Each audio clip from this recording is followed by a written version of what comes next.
ప్రధాని మోదీ ఆస్తులు ఎంతో మీకు తెలుసా? దేశంలోని ఎంపీల ఆస్తుల వివరాలు ఏడీఆర్ సంస్థ బయటపెట్టింది. ఇందులో పలు ఆసక్తికర విషయాలు వెలుగులోకి వస్తున్నాయి. ప్రధాని మోదీతో రాహుల్ గాంధీ ఆస్తి వివరాలు బయటపడ్డాయి. ఇక దేశంలో గత 5 ఏళ్లలో ఆస్తుల విలువ భారీగా పెరిగిన ఎంపీల జాబితా విడుదల చేసింది.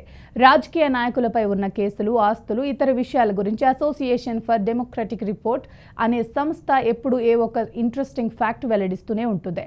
ఎన్నికల నామినేషన్ల సమయంలో ప్రజాప్రతినిధులు ఎన్నికల సంఘానికి అందించే అఫిడవిట్ల వివరాలను విశ్లేషించి ఆసక్తికర విషయాలను విడుదల చేస్తూ ఉంటుంది. ఇక తాజాగా పీఎం నరేంద్ర మోదీ ఆస్తుల విలువ 3.02 కోట్లకు చేరిందని ఏడీఆర్ రిపోర్ట్ వెల్లడించింది. 2014తో పోలిస్తే 10 ఏళ్లలో ఆయన ఆస్తులు 82% పెరిగాయి. ఇక లోక్సభ ప్రతిపక్ష నేత రాహుల్ గాంధీ ఆస్తులు 2014లో 9.4 కోట్లుగా ఉండగా 2024 నాటికి 20.39 కోట్లకు చేరి 117% వృద్ధి నమోదైంది. వరుసగా 3 సార్లు గెలిచిన ఎంపీల సగటు ఆస్తులు కూడా 10 ఏళ్లలో 110% పెరిగినట్లు ఏడీఆర్ తెలిపింది.